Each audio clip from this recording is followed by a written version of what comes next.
Hello everyone, welcome back to the MCAT grind. Now we have Biology Chapter 1, the cell. This should be very much familiar as this is grade 9 material. Nothing particularly new, so we will go through it very quickly. Starting in the cell, we have our nucleus, which is genetic material for replication. Mitochondria is one of our main focus because it has metabolic processes and ATP production and generate energy. Lysosome is where hydrolytic enzyme is kept and helps break down wastes and recycles materials. Rough ER is for protein synthesis that directly can be inserted into the membrane or be secreted out of the cell. The smooth ER is for lipid synthesis and detoxification. Golgi apparatus helps adding post-translational modifications to your proteins, such as adding glycogens or adding compounds. Peroxisomes are for beta oxidation of long fatty acid chains. Beta oxidation will be talked about in a later chapter as well. Ribosomes is functional to make proteins from undergoing translation. So translating from the peptide strand we have talked about earlier into a long amino acid strand. So from RNA, the long chain RNA, and using that to read information and make amino acid chains, the peptide strand, and consequently be folded into protein. We have our fluid mosaic model for our membrane, which includes a hydrophilic exterior and a hydrophobic interior. Hydro means water, philic means like. So the outside likes water and likes liquid, but the inside doesn't like water. Think of your soap bubbles. The inside doesn't like the water, so outside does like water, so it makes the bubble. So that is called micelles for a bubble-like shape, but this is a long all the way around as a thin surface for your membrane. You have proteins that's integrated and embedded that have transmembrane proteins that span the cell, so it does have a hydrophobic region within it as well. We also have cholesterol inside that helps keep the fluidity. When it's too cold, it will keep it nice and fluid. If it's too hot, it will stop it from moving too much. That's a function of cholesterol. Cell theory. There used to be 3, only the first 3.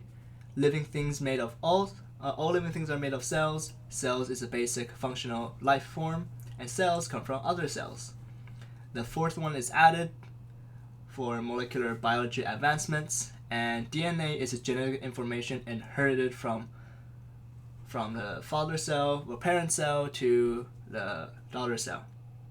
This was added to avoid the confusion and the debate regarding whether viruses are considered living things. They're not. So we have prokaryotes here, which are single-celled. They don't have a nucleus. They also don't have organelles that have membrane on them, so their organelles are all non-membrane bound. They do have a cell membrane, though. Their division by binary fission means they make identical copy of each other. So the circular DNA divides, and then the cell wall is built around the divided genetic material. So why is it genetic material? It's because they also contain plasmids.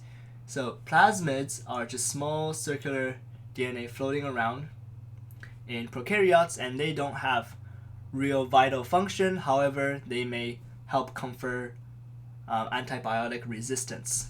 So think of it as a cool mutation that may happen. It's really just genetic material that can be picked up by these bacteria. We have 2 main types: the gram-positive bacteria with thick cell wall. They have a cell wall outside of the cell membrane, and it's heavy and filled with peptidoglycan. And the gram-negative bacteria has a thin cell wall with peptidoglycan and some lipopolysaccharides. if you're ever to do a test, you would put the purple dye in, and when you wash it off, the purple one should stain and keep on a gram-positive.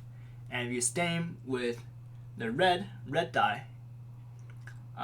for gram-positive bacteria, it would not go in because it's so filled with peptidoglycan, but it would fill in for gram-negative bacteria and would show up as red. So that's how you distinguish them. We also have some parts of histology to know for the cell. In tissues, we have, or the cytoskeleton actually, for the cell, we have microfilaments, microtubules, and intermediate filaments. By their thickness of these strands, microfilaments is the smallest at 6 nanometers about. Microtubules, I got this backwards. Sorry, intermediate, they're called that because they're intermediate in thickness. So 10, 25. There we go. Microfilaments include actin and myosin, and therefore movements. You can think of movements for muscles and also helping with movement during cell division as well. Microtubules help move vesicles, and they're also present in cilia and flagellum and help with motor protein movement. So vesicles are tiny cells that contain proteins and help these proteins moving from one place to another or be moved outside of the cell. So a good distinction between the microtubule is that they're big and thick and they're like a big tube. Filaments are for thin structure and they're usually interconnected with each other inside the muscle cells. Microtubules inside the cilia help with movement back and forth, and in flagellum, think about in sperm cells, they help propel and do movement. Intermediate filaments are for structure and connection. So you can think of keratin in your hair and nail, and that's for structure. And connective tissues, you have inside connective tissues, which I'll just get into.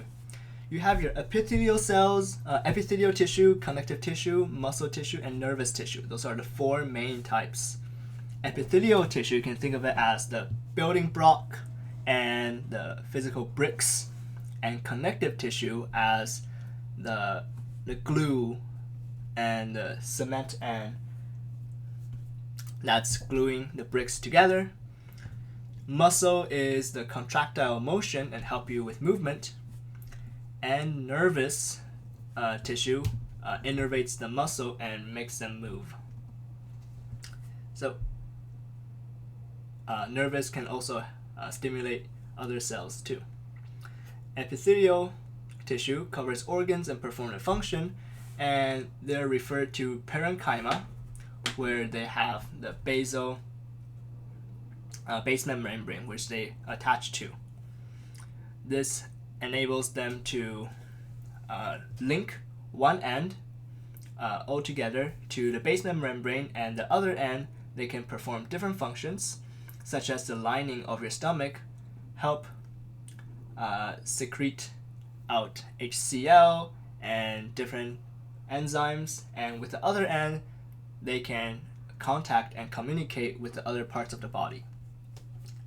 The connective tissue does the function of linking cells and tissues to each other, such as your blood, your extracellular matrix, and your collagen, all that to help link in your body to make sure they're working in conjunction. Let's talk about virus. Virus can be single or double-stranded DNA or single double-stranded RNA. When they are undergoing a process of division, they would need to go and invade a host cell. They don't have their own ribosomes, so they use their genetic material to go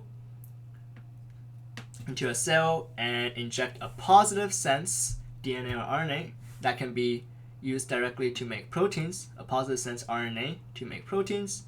If it's a negative sense, it will need to be used as a template to synthesize a positive sense and be used to replicate RNA from that, or replicate protein, make protein from that. Retrovirus converts the RNA to DNA, and that DNA is double-stranded and integrated into the host genome. And an example will be HIV, and that can be inside the host genome and be replicated along for all the future cells. So that's one of the more dangerous ones. Bacteriophage only targets bacteria, so tons of potential or research to look into that. Prions are like virus, but they are functional proteins that infect other proteins and make them to misfold. So they're just proteins, they don't really have, these are not life forms according to the central tenet of cell theory. However, they cause other proteins to misfold, typically from alpha helix shape into a beta pleated sheet shape. So examples include mad cow disease and Creutzfeldt-Jakob disease, also familial encephalopathy disease. Viroids are circular RNA that attack plants, and some attack humans, such as hepatitis D.